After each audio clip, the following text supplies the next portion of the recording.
Yeah, it's a good system. Good idea. Okay, so shall we start at 1? There should be a first half. It should be the first attachment. Can we start there? I thought I opened we I think I have the first half open. Sorry about that. I kind of missed that. It was just a brain fart typo. Okay. Okay, what they're doing is they're giving us quadratics in different forms here. First one's in vertex format. The second one's in standard format. The third one's in X-intercept format.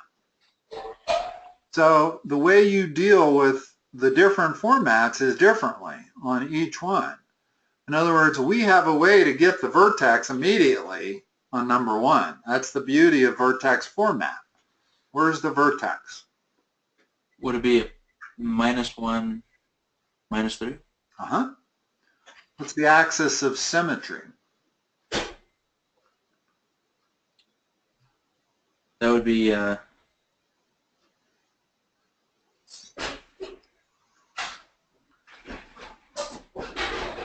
where was the vertex? -1, -3, right there, right? it'd be -1. It's the equation of a line. So it's x equal -1. You may or may not lose points if you just put -1. I'm guessing you'd lose a point because the axis of symmetry is a vertical line. In other words, this parabola looks something like this. Okay? All right. The axis of symmetry always goes through the x-coordinate of the vertex, which was -1. So, all right. Now, graph it showing 5 points. Okay, well, there's 1 point. What's a way to find another point? What other points should I graph?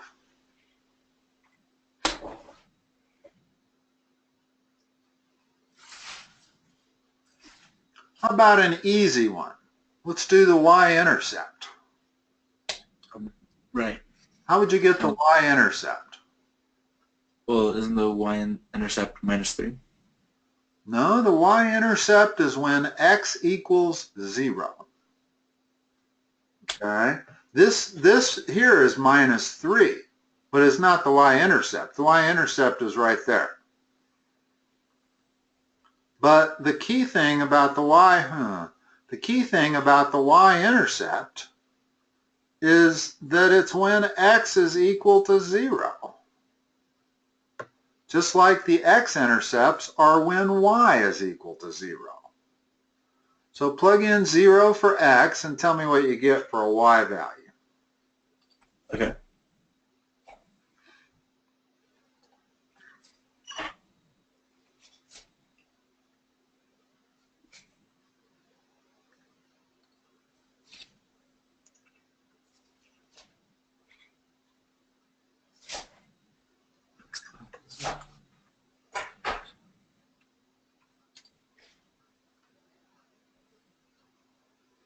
Wouldn't you get a 1?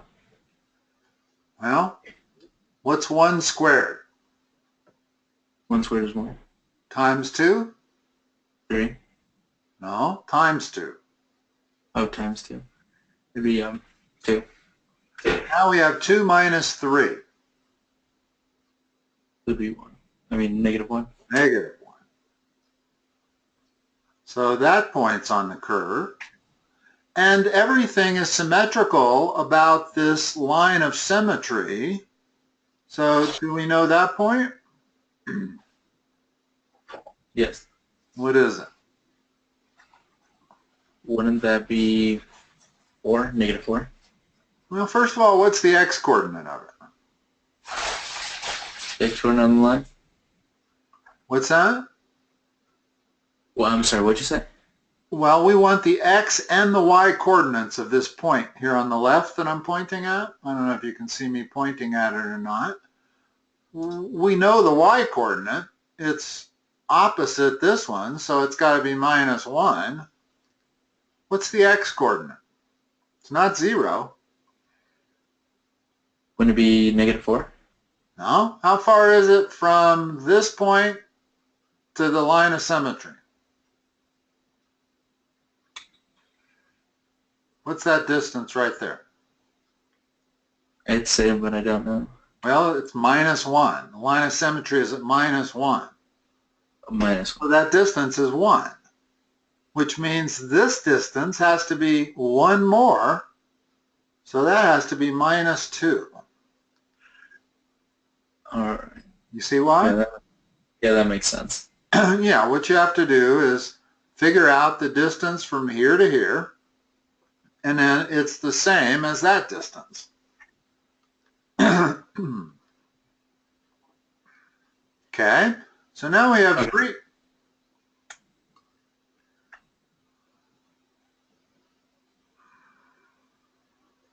Now we have 3 points.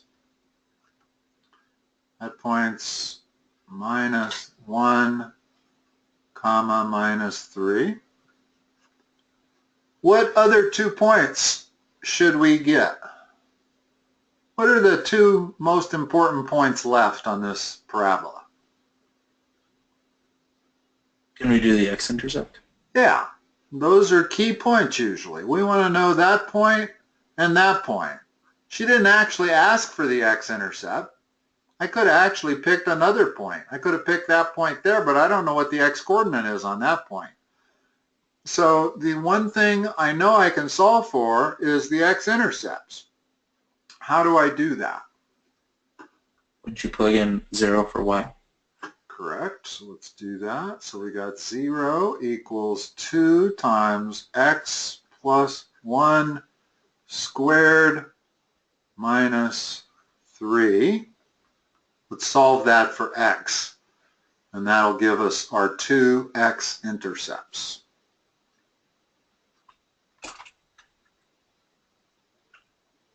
How do you solve this for x? When you do 2x, you could do x plus 1 squared, which would be... Well, we want to get it down to this, because once we get it down to that, we can take the square root of both sides. How do we get rid of the -3 and the 2? You can add 3 and then divide by 2. That's exactly right. So I got 3 halves equals x plus 1 squared. Now what? You could take the square root of both sides. Yeah, and what's the answer? Well, not quite. We get x plus 1 on the right side. What do we get on the left side? Remember how to start your answer whenever you've solved an equation by taking the square root of both sides. You get the square root of 6 halves. No, it's the plus square root of 3 halves, but it's plus or minus the square root of 3 halves. With me? Yep. Okay. Now, x is going to equal -1 plus or minus the square root of 3 halves. And there's our other 2 points. We have -1 plus the square root of 3 halves, and we have -1 minus the square root of 3 halves. All right. And that makes sense if you look at my curve. Even though my curve was just approximated, we know that those points are not going to be equidistant from the y-axis. Now, there is a problem here with this answer. What is it? It's not in vertex form. No, you don't need it in vertex form, but this is the square root of 3 over the square root of 2. What's the problem with that? It comes out to be an uneven number. You have an irrational denominator. So you have to rationalize this. Whenever you take the square root of a fraction like we did, always remember to separate it into a numerator and a denominator. And if your denominator is still irrational, in other words, if it still has a radical sign on it, it's still irrational, you have to rationalize it. How do we rationalize square root of 3 over square root of 2? Can't you make it a whole number? How do you rationalize a number? If I gave you this, 1 over square root of 2, how would you rationalize that? And then I suck with fractions. Well, multiply it by the number 1. That never changes the value of the fraction. Okay? In this case, right, my number 1 is square root of 2 over square root of 2, which gives me square root of 2 in the numerator and a whole number in the bottom. This is the same number as this. It's just in a format that's acceptable. Having an irrational denominator is not acceptable. So I'm going to multiply this by square root of 2 times over square root of 2. Now my answer is minus 1 plus or minus square root of 6 over 2. Make sure you understand exactly how I got that. Now, by times it by 1, you mean you times the numerator and the denominator by 1? No, here's the thing, and this is really an important distinction in algebra. You can, if you have an equation, you can do anything you want to one side as long as you do it to the other. You could square both, you could take the square root, you could take the logs, you could take the derivatives if you're in calculus. Okay? A fraction, on the other hand, you can only do one thing to it. Multiply it by the number 1. Anything else changes its value. If I take the number 3/4, that's a fraction. I cannot square the numerator and the denominator. I get a different number. Okay? Okay. What I can do is multiply it by the number 1.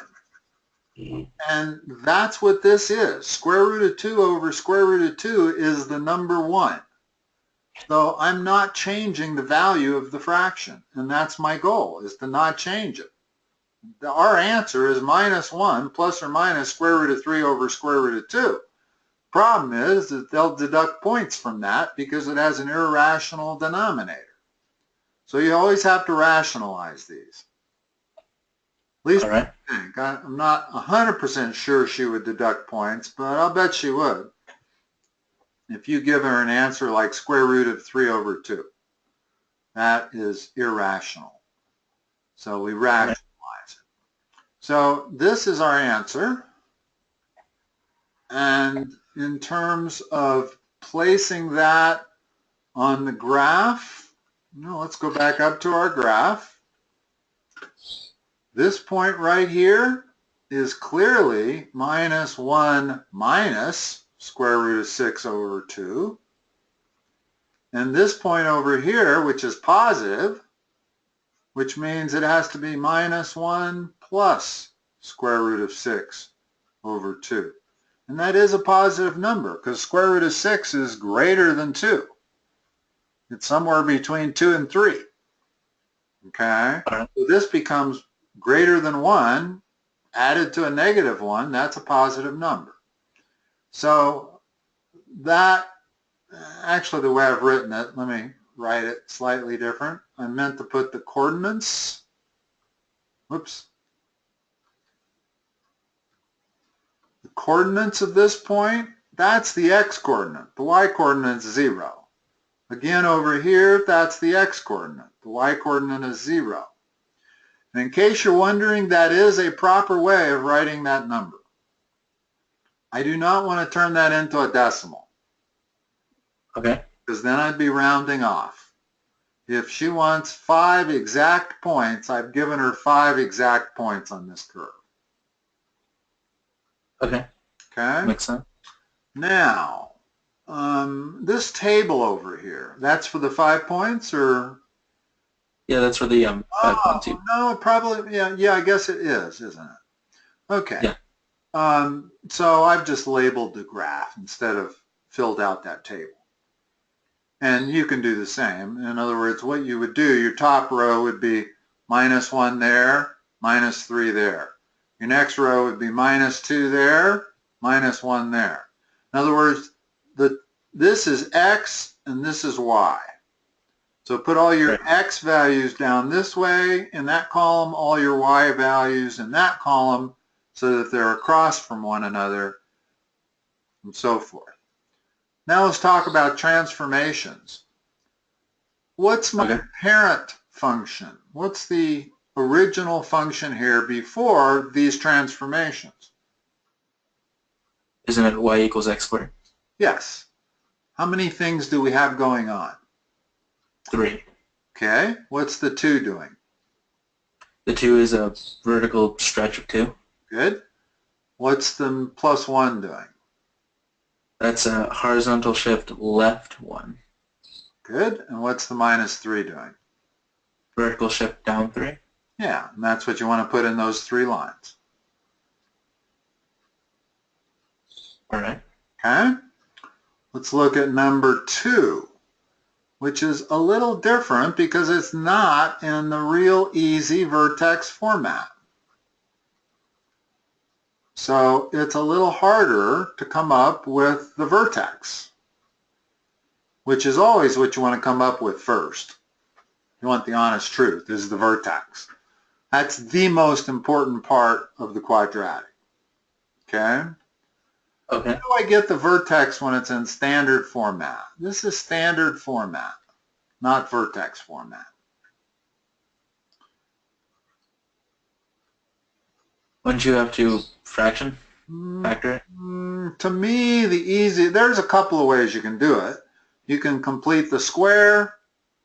You can do all kinds of things to that to try to get it into vertex format. And the way you convert that to vertex format is by completing the square. But there's an easier way to get the x-coordinate of the vertex. This way. What is the x-coordinate of the vertex going to be? What's minus b? Wouldn't minus b be 8? -8. -8. B is +8. So minus b is -8. What's 2a? Wouldn't that be 4? Well, it's -4 is a. Multiplied by 2 is -8. So the x-coordinate of the vertex is 1. Now, we still need the y-coordinate of the vertex, which I write like this. How do I get the y-coordinate of the vertex? Wouldn't it just be the opposite flipped? No. You got to take your x-coordinate, plug it into your equation for x, and whatever you get for y, that's the y-coordinate of the vertex. In other words, what is y when x is equal to 1? That's the question. Well, what is it?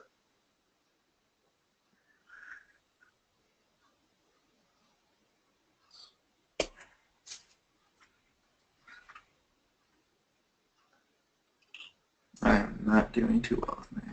Well, plug in 1 for x. Here's the thing. These are not hard.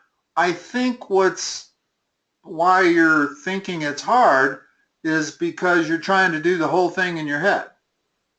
Don't do it that way. The y-coordinate of the vertex is -4 times 1 squared plus 8 times 1 plus 2. Now simplify it, one step at a time. What's 1 squared? 1 squared is 1. What's 8 times 1? 8. Now we have -4 plus 8 plus 2 gives you 6. 6. That's the y-coordinate of the vertex. So the vertex is at 1, 6. What's the axis of symmetry? Wouldn't that be 1? X equals 1. X equals 1. Correct. Like I said, I bet you they would take a point off if you just said 1. In other words, if you wrote a 1 there, I bet you'd lose 1 point instead of X equal 1. Okay, now, so we have 1 point on our graph. Let's graph that. Let me erase everything here. We know what the vertex is. It's at 1, 6. So let me draw a graph up here.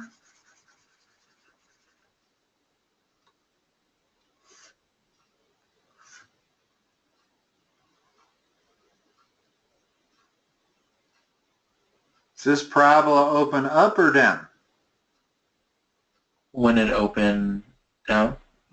Because of that negative sign. So it looks something like this. What's the next easiest point to find?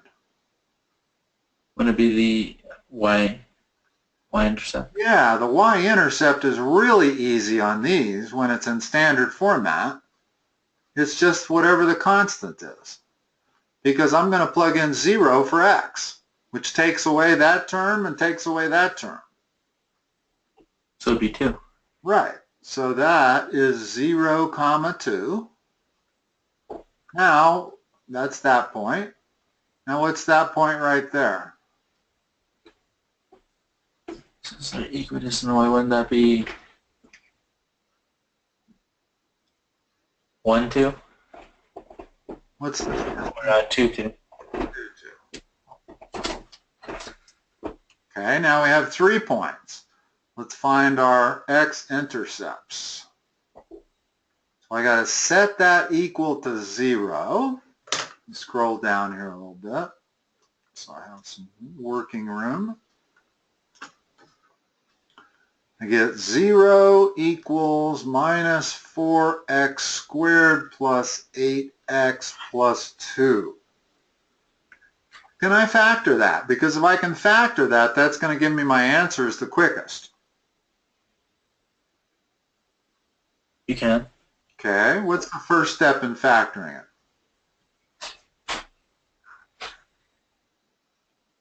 Don't you have to figure out what times? Always think greatest common factor first. Can you take a greatest common factor out of that? Yes. What? Wouldn't it be 2? Let's make it minus 2, and I'll show you why that's better. If you factor out a minus 2,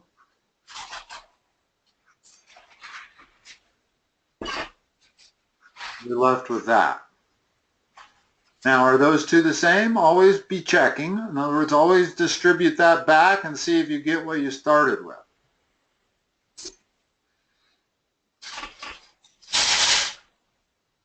Do you? Yep. Okay. Now we can just get rid of that. Because I got 0 over here, I'm going to divide both sides by minus 2. Okay? Okay. Now, let's try to factor what we have left. Well, clearly it's 2x and x. Sign's got to be opposite, but it doesn't matter what I do. There's only one set of factors of 1, and it's never going to produce a minus 4 as a middle term. So it does not factor nicely, means we have to use the quadratic formula on it. Okay. What's the quadratic formula?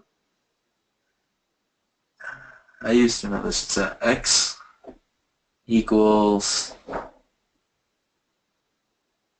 isn't it a b squared? Oh, hold on.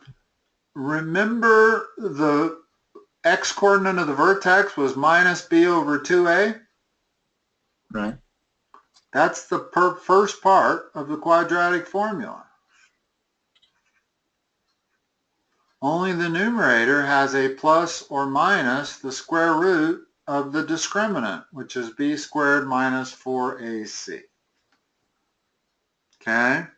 So one way to either memorize the x-coordinate of the vertex or the quadratic formula is by relying on the other.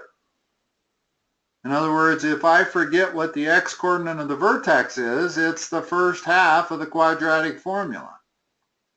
If I forget the quadratic formula, I know its first half is that minus b over 2a. And Okay. there's no getting around memorizing these. That's the only way you can do it. Unless they give you these. I mean, do they ever give you the quadratic formula on a test? Nope. Okay, so you got to memorize it. I got a lot of students that were taught songs, like the ABCs. I probably to this day don't know my ABCs unless I can sing them. You told me which comes first, J or K, I'd probably have to go A, B, C, D, E, F, G, H, I, J, K. J comes before K, okay? So learning something by singing it, it's not a bad way to do it. Now, I wish I knew the song that they taught for the quadratic formula. I don't. But I've memorized it without singing it. Okay? Now, let's figure out what it is. What's minus b? It's minus 8. Okay, first of all, we're going to use the simplest one we can use. That one there. Okay. Not the original one. Only because the original one has big numbers in it. You don't want big numbers, especially if you're using the quadratic formula. The smaller the numbers, the easier the calculation's going to be. So using this as our quadratic, what's minus b? Should be 4. Well, plus 4. It's okay, I don't need the plus sign as long as it's the first term. B squared is 16. And then I always recommend doing it this way, exactly this way. A is 2, and C is minus 1. And the whole thing's divided by what? That'd be 2a, so that'd be 4. 4. Right. Now, this is ripe for errors. It is really easy to make a mistake here. The reason is that I'm looking at negative signs everywhere. I'm looking at one there, I'm looking at one there, I'm looking at one there. Well, this one is subtraction, this is a negative sign. So you don't want to get them mixed up. You don't want to do 16 minus 8 minus 1. So what I tell everybody to do is always that part next and come up with a number for that, not including the subtraction sign. So what do you get for that number?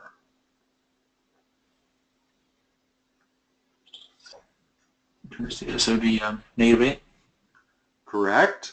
Now it becomes 4 plus or minus 16 minus a minus 8 all over 4.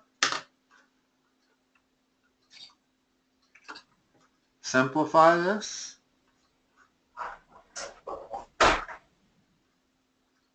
What's this? That's the square root of 24, right?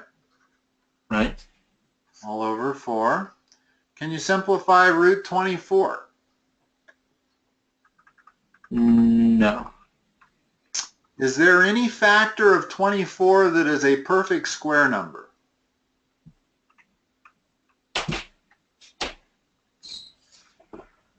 Would it be 8? 8's not a perfect square number, nor is 3. Would be 2. What are factors of 24? Let's start there.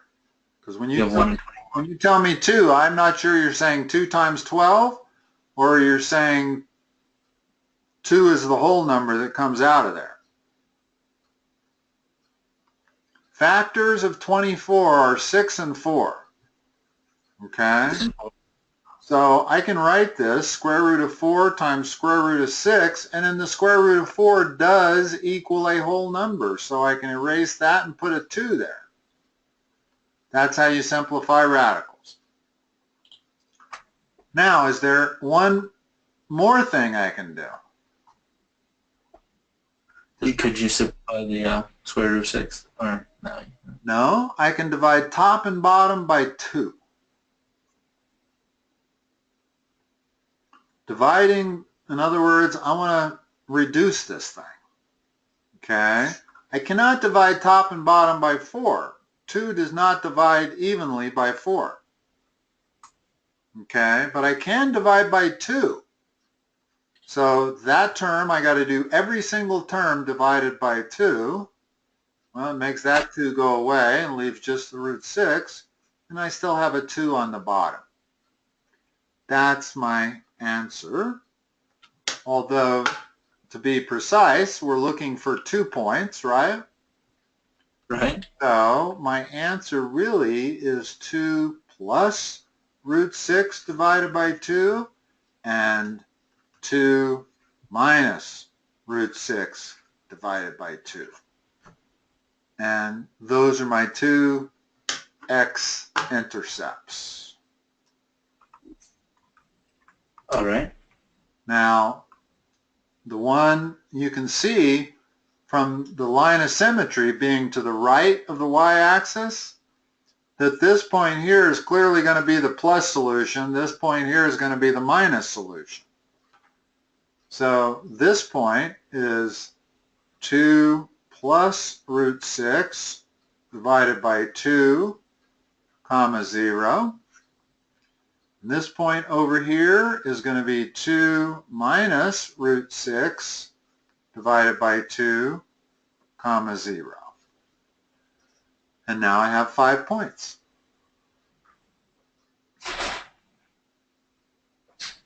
And that's probably a pretty standard way of coming up with your 5 points, is to do exactly what we did on both of these problems. Okay? Now, occasionally, you will have a parabola that doesn't cross the x-axis. It does something like that. Well, now I'm going to take one point as the vertex. I'm going to take that as another point, and that as a third point. And then to come up with 2 more points, just pick a value for x. Pick minus 1. Okay? That would give me that point.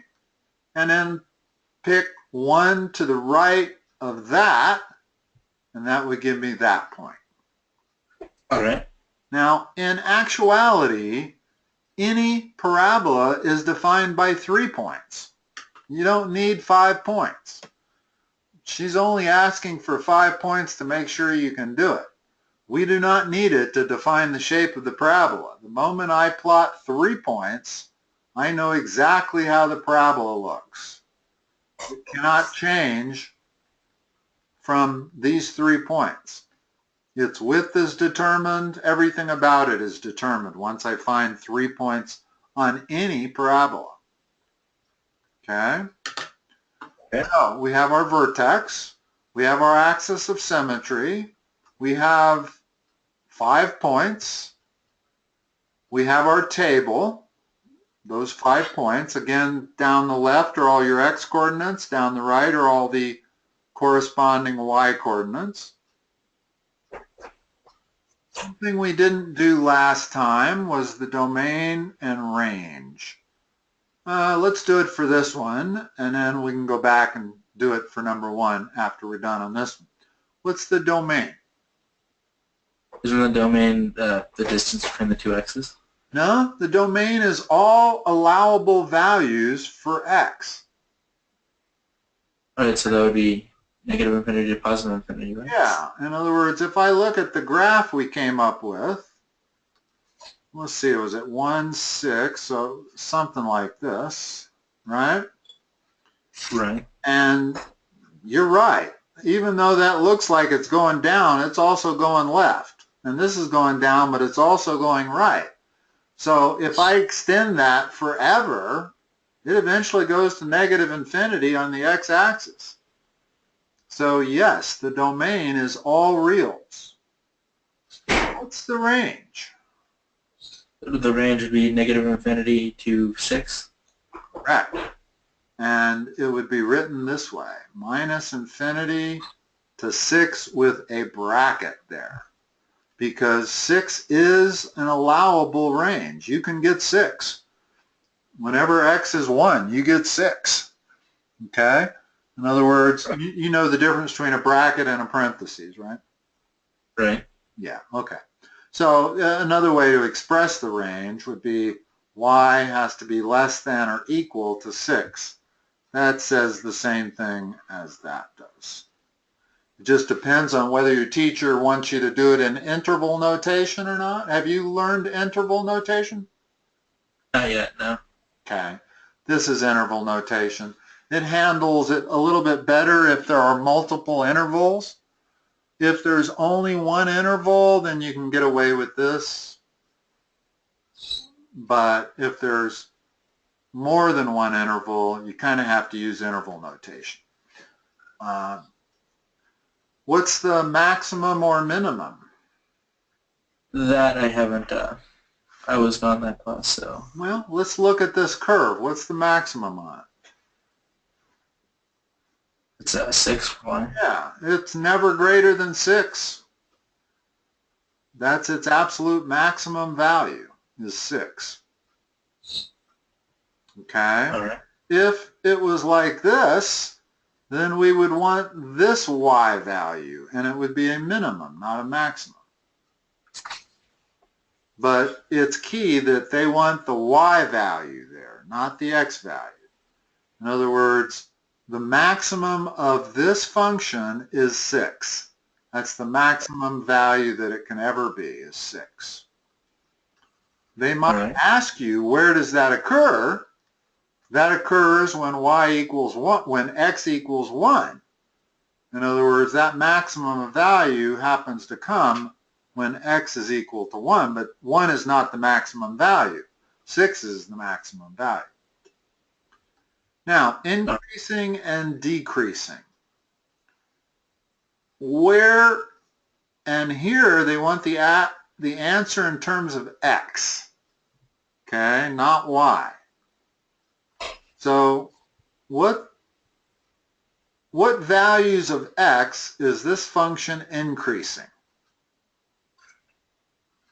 Like, what's it increasing by, or where is it increasing? Well, it's increasing from negative infinity to positive. To 1. To 1. In other words, from here to there, it's increasing. Right? Right. You can see the function's always increasing. Never turns around, even one time. Okay? Until it gets to 1. Now here, notice I'm defining everything on the x-axis, which is also by convention. Okay? Where is it decreasing? Isn't it decreasing by negative 1? From where to where? Wouldn't it be negative 1 to infinity? That's not negative 1. That's positive 1. Positive 1 to infinity. And it's decreasing over that entire interval. Close the door here, 1 second. All right. Now, let's see if I have any luck going backwards here. So we can answer this question now. Oh, wow. Goes one step at a time. Maybe this does it. Yeah, let's see. What was our first function? It's this one right here. All right, let's go back and answer domain, range, max, min, increasing, decreasing for this number 1. All right. I didn't see this when we went through it the first time. I just thought we had transformation. What's the domain of this function? Negative infinity to positive infinity. What's the range? Wouldn't it be negative infinity to... Look at the function. Does it go down it'd to be, negative infinity? it would be minus 3 to positive infinity. Correct. Again, with a bracket around the minus 3. Or merely y has to be greater than or equal to minus 3. That's another way of defining the range, particularly if you haven't had interval notation yet. That's probably the way she wants it. What's the maximum or minimum? Wouldn't it be infinity and negative 3?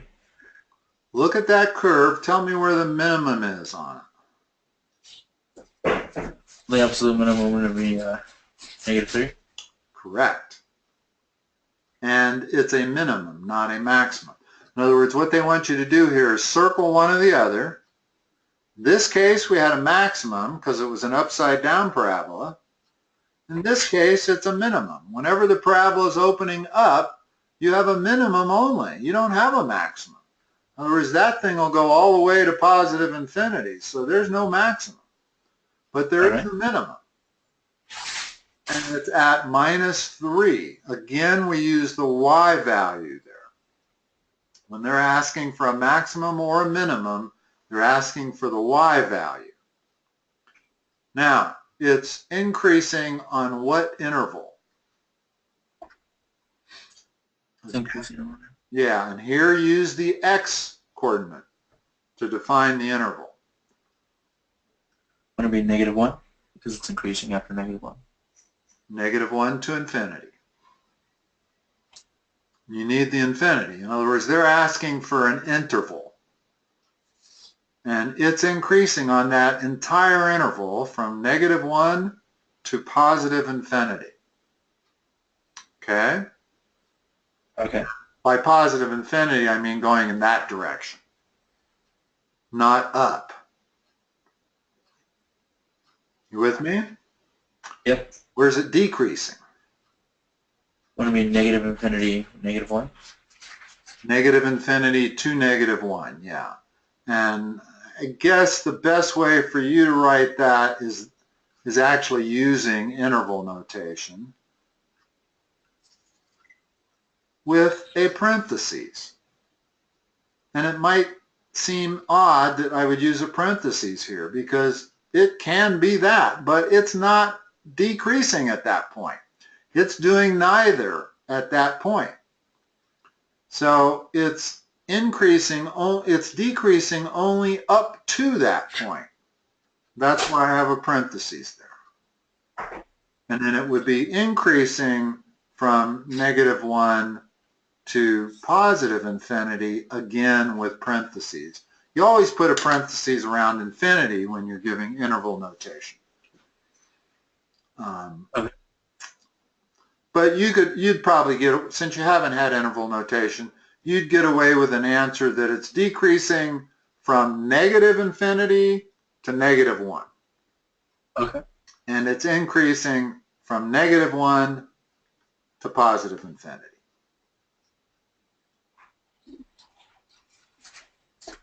All right. Notice they didn't ask for transformations on this one. How come they didn't? Well, because the transformation's already laid out, isn't it? No. It's just a lot harder to get them. In other words, when our quadratic was in vertex format, the transformations are obvious, right? You knew them instantly. We had a vertical stretch of 2, a shift left of 1, and a shift down of 3. But when it's in standard format, we don't see those transformations as easily. The only way to figure them out would be to put it into vertex format, which would involve completing the square. Well, they didn't feel, they already asked us to do enough work on this problem. I guess they didn't want us to do more. But had they asked for the transformations, then I would have completed the square, put that in vertex format, and I would have never used minus b over 2a to get the vertex. I would have had vertex format, and I'd be able to read it. Okay? Okay. So that's why they didn't ask for transformations, because you don't know what they are by just looking at that. You got to do quite a bit more work, and if you will remember, completing the square is not trivial. It's relatively hard. I'm wondering if it's worth, we only have a few minutes. We better go on to number 3. Number 3 is the third format. That is intercept format. Could we skip number 3 and go to 8? Sure. Operation of complex numbers. Yeah. Okay. There's only one of these that is even mildly difficult. When you're adding or subtracting complex numbers, you subtract the real parts and you subtract the imaginary parts. So what's the answer to A? Wouldn't it be 3i? No, you're going to end up with minus 6, because minus 3 minus 3 is minus 6. And then you take 4i minus I is 3i. So it's really very easy. You just subtract the real part and you subtract the imaginary part. If I was adding those two, I would add the real parts and then add the imaginary parts. But you always end up with an answer that is in A plus BI format, like minus 6 plus 3i. That's an A plus BI format. Okay? All right. Now, multiplying. So adding and subtracting is really easy. Multiplying is really easy. Just FOIL them, or whatever term ET. In other words, multiply every term by every term. What do you get? Let's go through it. Real quick. 8 minus. What's the second term if you're FOILing? Okay, I'm multiplying that by that, and then I'm multiplying that by that. What's the second part? That would be 12. Minus 12i. Now multiply that by that, the inside. So that'd be 4. Minus 4i. Finally, multiply the last two terms. Which would be minus. No, it's, if I'm multiplying minus 2i times minus 3i, It'd be 6i. 6i squared.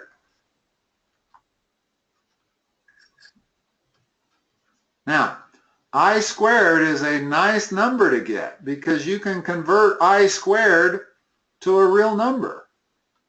It's an imaginary number, but I squared is not. I squared is equal to minus 1.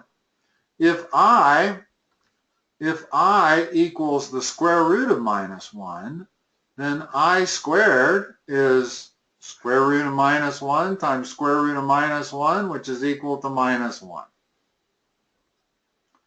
So whenever you run into an I squared, you want to substitute minus 1 for it. And again, we can combine those two terms. That's minus 16i. But over here, let's be very careful and do it this way. Now I can combine those two real numbers. 8 minus 6 is 2. Minus 16i, that's your answer. Again, it's in A plus BI format.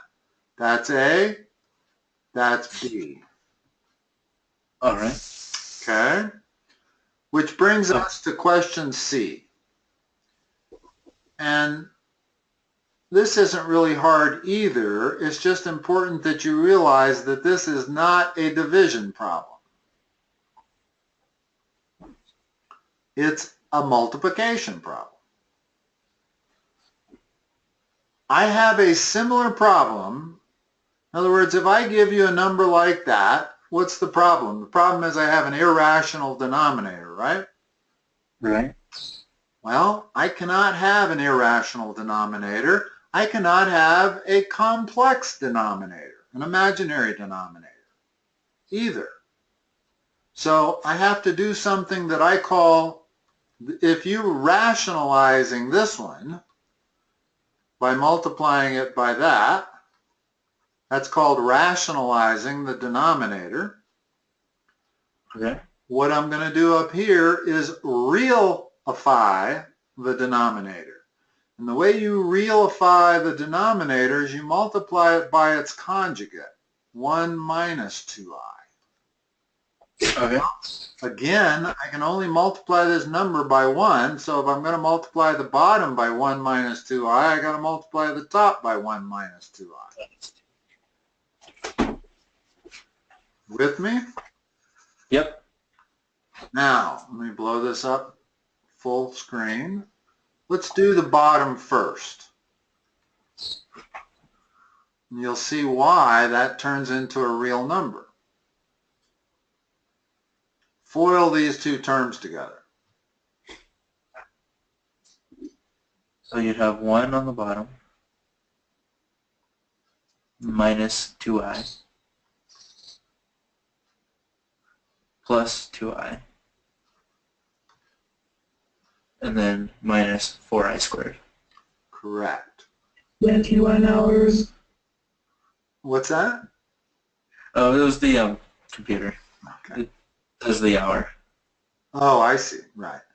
Yeah, it's 9 o'clock, David. It just chimes on the hour. Yeah, no, we'll finish this problem and then we'll be done. I do want to finish this problem. These two middle terms are always going to cancel one another out. Notice what you're looking at over here. That's the difference of perfect squares factored, right? Right. So whenever you multiply something by its conjugate, whether it's a complex number or a polynomial expression, those two middle terms always cancel. So what I'm left with is 1 minus 4i squared. What does that turn into? Wouldn't that just be 1 minus 4 times 1, negative 1? What's that turn into? So what is that? 1 minus 4. No, that's why I say always do it this way. In other words, always substitute the minus 1 for the I squared. Now do it. Okay.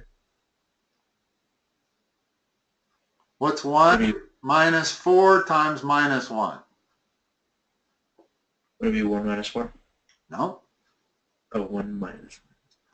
Okay, let's keep going. 1 minus, well, minus 1 times 4 is minus 4. Now it becomes 1 plus 4, or 5. You see that? Why that is 5? Yes. Okay. Let me erase it. Put 5 there. We've accomplished our goal of realifying the denominator. Now we still have to deal with the numerator. And the numerator is still going to have complex number in it. That's okay. You can have a complex number in the numerator. You just can't have one in the denominator. So let's do the top. Foil it. It'd be 11.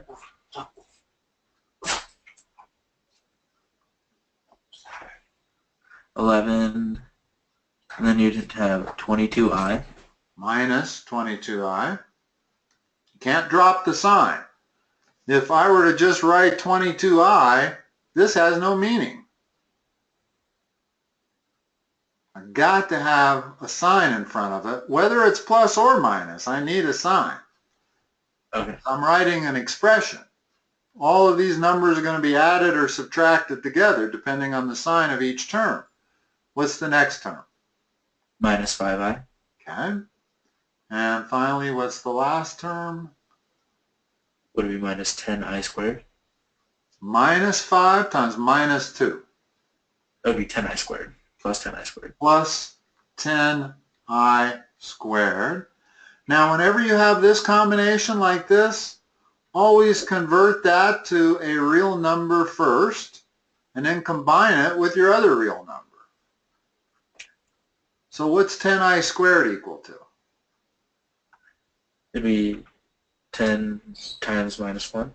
Okay, which is minus 10. So I'm combining minus 10 with 11. There's the real part of my numerator. I can also combine those two, because they're both apples. That becomes minus 27i, and that's my numerator. That's still my denominator. Now, this is probably a satisfactory answer for this problem. In other words, that's equal to that, believe it or not. They don't look anything alike, but those two numbers are exactly the same. I don't mean the numerator, I mean that whole fraction is exactly the same as what I have circled here on the lower right.